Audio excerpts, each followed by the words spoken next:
Welcome to the Massage Tools Podcast, your home for cool interviews and reviews. I know you've got a couple things on the wall behind you that might be some of your accolades. Yeah, there we go. Yeah. So tell the folks out there what those posters are. So one is from the Rio Olympics, 2016 Olympics. I was there with the USOC in the sports medicine clinic for Team USA. And the other, there's two little ones over there. Those are from Pyeongchang Paralympics. What was that, 2018? And I was there also with the USOC in the sports medicine clinic. And we're supposed to be at Tokyo right now, but I'm supposed to be at Tokyo with USA Swimming, which obviously that's not happening right now. So We are here talking safely, mask-free across the screens. Yes, across the country too. Yeah, you are totally. Olympia. Yes. Yeah, Olympia, Washington. I'm in Chapel Hill, North Carolina. So, all right. So besides, and I'm not trying to diminish your any of your accolades with the U.S. Olympic Paralympic Committee, but what are some other big things that you've done in the sport massage world? I've been on, I think this is the first summer in probably 8 years I've been home. So I work a lot with USA Wrestling and USA Swimming. I've done triathlon, track and field. So a variety of sports as far as sports massage goes. I work every day in my clinic with local recreational athletes, which I still feel like is a pretty big deal. It may not be the Olympics, but for some people I work with, some of their races are their Olympics. It's their biggest, physical accomplishment.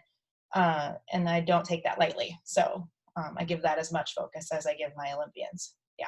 Absolutely. If I can impose upon the idea that, at least with my practice, it's like I'm trying to either maintain or restore meaningful movement. So Right. If you're an Olympic diver and you can't pike, I want to help you pike again. Exactly. If you're a parent, I want to help you be able to pick up your kid again. So they're as important to each individual, but that's the, we're trying to just make people do what they do better. Yeah. So little wins every day. Yes. So every summer for the last 8 years, that sounds like a potential con to the work, having to travel and whatnot. But so kind of, if you want to share with us some of the pros and cons to having to travel, like being on the road for a month at a time, anything that you want to kind of share and give people. I think of this as the keeping it real segment of sport massage. If you want to do the event and travel, I want to work the Olympics, like you're going to be gone a month. They're like, I can't do that. I'm like, That's required. Yeah, it's going to be required. Pros and cons. I'll start with cons. That's easy.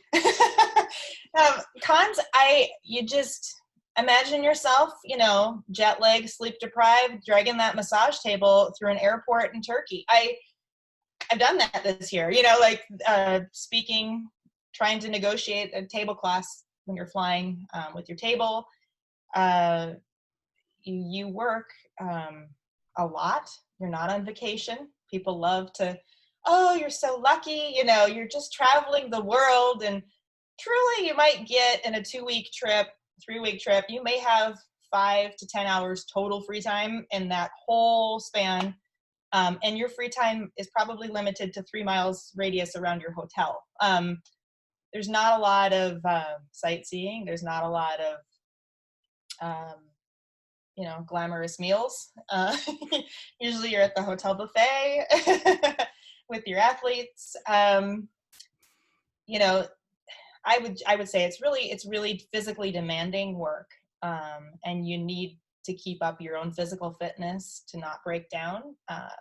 So there's parts that come into this that you don't think about until you're like, I really wish I would have strengthened and balanced my back or my forearms better, something like that, because you are working from the moment you wake up. You have breakfast with your team, you go off to practice, go off to competition, work there, come back, maybe have lunch, get a little 5-minute breather, get right back to work, go back to finals, or again, another practice, whatever part of the phase they're in, and then you're working again till like 9, 10. We've tried to cut it off lately this last couple years. We've tried to really make it like, we're going to bed at 10 p.m. So, you're going to have to find some boundaries around that stuff. So that's hard. Sometimes dealing with some athletes can be demanding. Sometimes that can be hard to navigate athletes' demands. Positive pros, I would say you get to help out athletes who've committed often their life to something. And even if it's only, a 1% or even 0.1% advantage that you're giving them, you get to lend a hand to somebody trying to fulfill their goal. And I think I don't even know how to articulate the feeling of how special that is when an athlete walks off your table, goes to compete. You're the last person that's touched them, almost maybe except for their coach, the last person that's talked to them. And they go off and do this amazing thing. And, you're really, I don't know, proud's the right word, but it's just, you were able to give them a hand. You were able to help them out. And in my clinic, when I'll be driving in my town and I'll see someone running that a month ago couldn't run. And I'll be driving, around the lake downtown and be like, oh, look, well, they look good. Things are moving, things are working good. And that, again, makes me feel I'm able to contribute to whatever goals they have. And I think that's the biggest pro. Definitely seeing the world, even if it's only a snippet, is pretty cool. Sometimes we stay in some pretty amazing hotels and pretty amazing places. And you get a little snapshot of countries where you're like, on my vacation, I would like to go back to Croatia because that was spectacular. And I, would love to see more of it. You get a little sense of it. You get a little worldwide perspective. You talk to interesting people on the airplane or at the hotel, or, just get to hear people's stories around the world. Just a small amount. I think that's a huge plus for sure. Yeah. Yeah. One of my things that I really enjoy when I'm on the road is seeing how the other countries' medical teams interact with their Yes, athletes and see where there's overlap or major differences, or how the delegation of duty is kind of issued out and whatnot. So that's one of the things I personally enjoy. So it's kind of fun. And that does lead me into, are there particular courses or coursework that you think has helped with your journey, really specific on the massage or the sport massage or massage at sporting events? Anything that stands out to you is hugely valuable. Yeah, rock blades, we talked about this in our last segment, but I really feel like they give you a lot of information for a really good value. And it's actually something I ask my staff to look at their programs, because I think it brings a lot to my clinic as well. And similarly for competition, the variety of things you can use, the pods, tape, and the floss, all the things that they offer under one roof is pretty cool. And especially now that you can do it online, that's been amazing.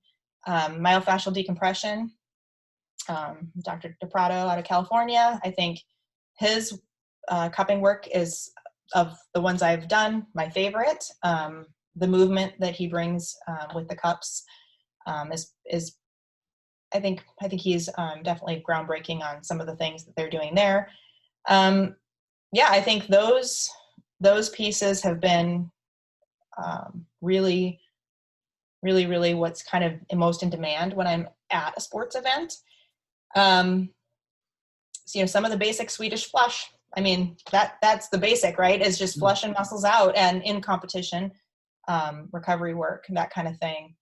And trying to find that original base of being present with your athlete in a sea of chaos at competitions. And if you have that ability to push all that aside and be present with your athlete in that moment when you're working, and that's a very fundamental massage thing that you learn in massage school, you need that even in sports massage. So can you throw out a tip or a reminder for being able to find your base?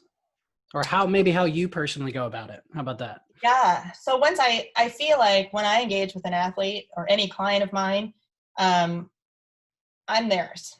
They have my attention, and what's been nice to work with so many of the same athletes through the years is I kind of have a routine with some of them. I may only see them once or twice a year at competitions with the, national team level.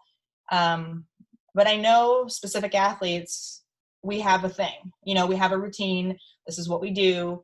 Um, I remember you have to kind of remember. If you don't have a great memory, then I don't know, but you have to kind of remember your athletes and remember um, what works for them and what doesn't. And I'll check back in, I'll say, this is what we did last time. And obviously you can make notes, whatever.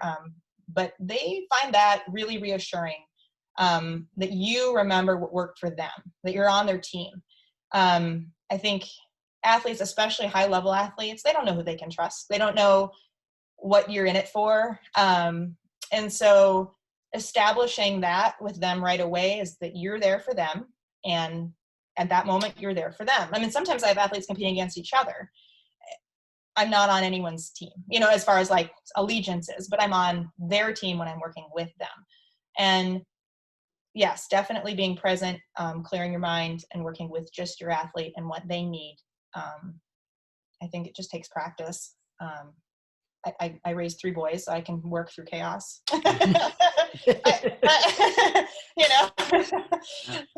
Get tune things out. So yeah. Mom, mom, mom, mommy. Exactly. So very cool. Those are great tips. I'll still pick your brain a little bit. Was there anything that you might consider outside the massage, like I said, continuing education or original massage schooling, that you've brought into your practice you found beneficial? Yeah, any yoga, meditation, the mindfulness piece definitely comes into play with connecting with the athlete also. Being able to just have the energy grounded, present, and with them. And I don't know that that's taught as what it was when I was back in massage school. It's kind of an intro because I had a unique instructor, kind of laid the foundation with get yourself clear, and focused on what you're doing before you even touch a person. I think other things I brought in, health and wellness stuff. I've done, training in integrative nutrition. So I've, hydration. It definitely connects to body work, but it's not something someone would think of, right? Maybe. So yeah. So. Well, yeah, that's definitely something I would consider outside kind of the standard massage CE, but not that it's not valuable to our industry, but it's outside the. Right. Yeah. Yeah. I think, USA Swimming does a symposium every year where we get together, and it's very valuable. It's unique. It's my favorite, collaborative CEU that I get every year because we're sitting together. Egos are off the table. It's all allied health professionals. And our focus is talking about swimming. That's the time factor, is that we're talking about swimming, but it's nutrition, it's the orthopedic surgeons, it's the psychologists, it's massage therapy, physical therapy, athletic training, chiropractors, family docs. And then we have specialists present to all of us, and we're all able to ask questions and field it in a way that, we can speak to these issues and know who to refer to. So again, like some of the best presentations are concussion, heart issues, things that we're going to run into in sports massage. We're not going to treat it, but we're definitely going to have to help recognize it when we're on a team of allied health professionals and be able to bounce that off other people. So those sorts of continuing educations that have come into my practice have been helpful for me here in my clinic as well, and that I can recognize things and refer it to the right people in my community. Not as convenient as when you're working in the pit at an event with people and you can say, hey, I don't know that I should touch this, but I think you should come touch this, to the PT or to the ortho.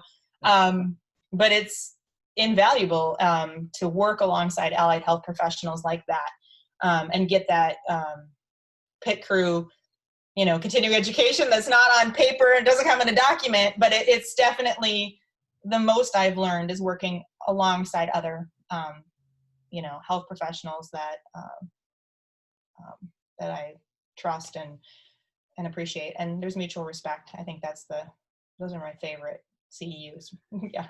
Yeah, it was surprising to me, I guess, when I did my first gig with USA Diving, like how much there was a dual credentialed athletic trainer, physical therapist, and then there was another athletic trainer, and then the team doc and myself that was there for an event. And I was pleasantly surprised at how much they looked to me for feedback, information, assessment on what was going on with an athlete. And I was just like, whoa, like, and until that point, like I'd been given, never blatantly disrespect or anything like that, but some of the other professionals I'd interacted with prior to kind of looked down on the field, because kind of what we got into with the last podcast, it's across the board on educational requirements and information and things like that. But it was really neat to be part of a team, and they immediately like, hey, what do you think about this? What are you feeling? And that feedback. And I think it's a very important part of kind of bringing us to the table. And like I said, a very very unique experience, and that has potentially motivated me more to be on my A game than anything else, because it's right. like, yeah, it's like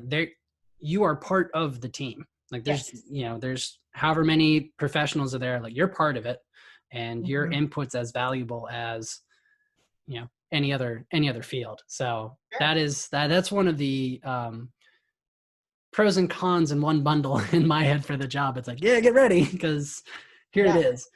Yeah. And I mean, to even take that a little further, I can think of times, just because I've been with, like, for instance, USA Swimming for so long, when I see an athlete, say at the Olympic Training Center, when we're doing a little rotation there, and the team will come in, and an athlete who I've worked with on the national team comes in, and this is an example, I've had the body get on the table, and that body doesn't feel like that same body that I've worked on before. What are you doing differently? We have time as a massage therapist. We have time with them in a very vulnerable way, I guess, almost, too, where they tell you a lot of things. And to be given that gift of trust, and to appropriately share the trust with the appropriate provider. One athlete in particular, this particular story I'm thinking about, I was able to refer this athlete to the sports dietitian that works with USA Swimming and say, hey, this is the tissue I felt today. This is not the same tissue I felt 6 months ago. And this is what the athlete told me they're doing differently. And I'm going to let you know, so you can, and all in-house, through the USOPC's little system, and follow up, and let her know that's what we needed to do there. And I've also had conversations with sports psychology come up, both for just, depression, things like that I sort of see. I'll just kind of put a little nudge in there, or bring them over to the table while I'm working and just say, hey, can you hang out here while we're talking? Kind of in that open environment. Maybe people who don't do this won't understand, but we have very open sports massages right on the side of the pool deck for swimming and for wrestling. It's right on the side of the mats, and you're in an environment where there's a lot going on. So you have a space where you're working with an athlete and you're trying to keep the bubble. But there's a lot of other things moving and coming and going, and other providers that can pop in and pop out. And so, being able to pull them in when needed. And it's really important to not just have your ego, right? And just, you don't want it coming at you, and they don't want it from you. So to be able to collaborate is really important. Awesome. So the big question, and probably anybody who's looking at event, like, how did you break into working with a national governing body? Like, what was it, swimming first or wrestling first, or? For me, it was swimming. Okay. Because I was a swimmer, so it's easy in that sense of I get swimming. Swimming is in my blood. I grew up doing it. My family did it. My kids were born I started coaching. They started swimming. So I've been a swimmer, a swim parent. My kids are swimmers, been on all angles of the swim side of things. And when my kids were young, I was coaching. And then I saw that swimming used to have a database of providers that knew swimming. And one of my swimmers recommended me for it. And talking with USA Swimming, they're like, oh, you should join our high performance network. Obviously you know swimming and you're a massage therapist. And at the time my kids were too little for me to travel to commit to that. So I said, just keep me on the email list, and I'd like to be involved and referred to local things. And then, when my kids started to get a little bit older and I could, leave the house, I kind of contacted them on a higher level and said, all right, put me in coach. I'm ready to take this, both my loves of swimming and massage therapy, and put them together in a pretty cool way. So I'd been already working with a lot of athletes in my community just because I know sport. I'm involved in sports. And so it had already naturally started happening from the ground up locally. But then to be able to do what I do at the sport I love was an incredible opportunity to continue to give to my sport. USA Swimming wants you to kind of go through the process of doing the USOPC rotation.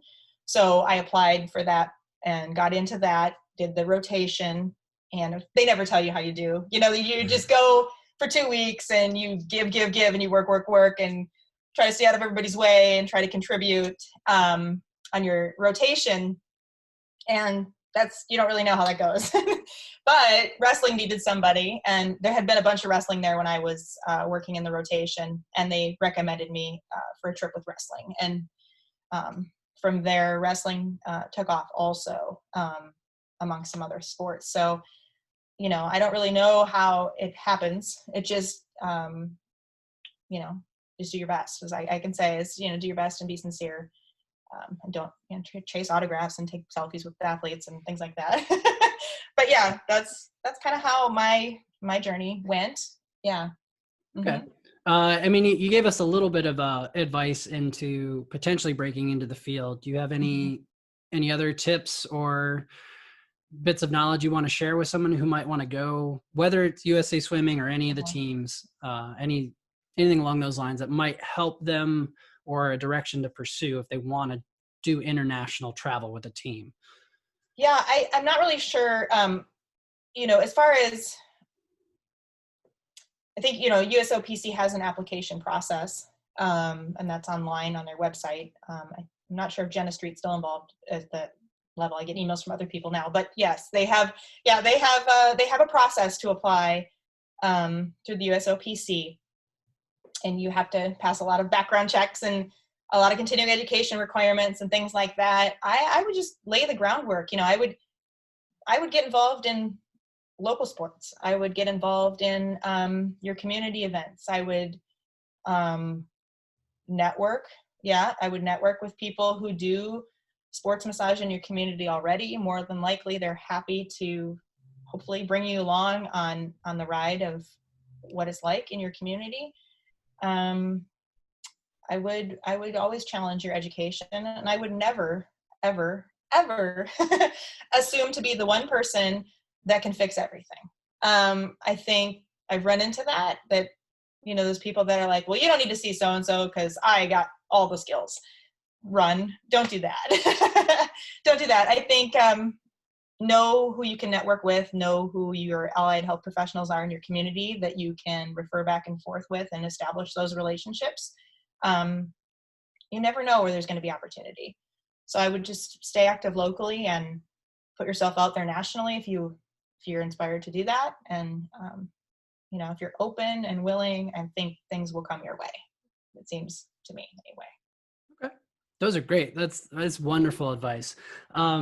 Anything else you want to impart upon the listeners or viewers of this? Or I don't know. What are their nuggets to share? I don't know. Yeah, no, it's just kind of giving you a few moments of an open forum, or I guess to put you on the spot, if you could, I'll steal this from Tim Ferriss, but he always asks his guests, like, okay, well, what would you put on a billboard? So I guess what would you put on a billboard for sport massage? So obviously it's got to be short or obvious or whatnot. Drink your water and get your sleep. I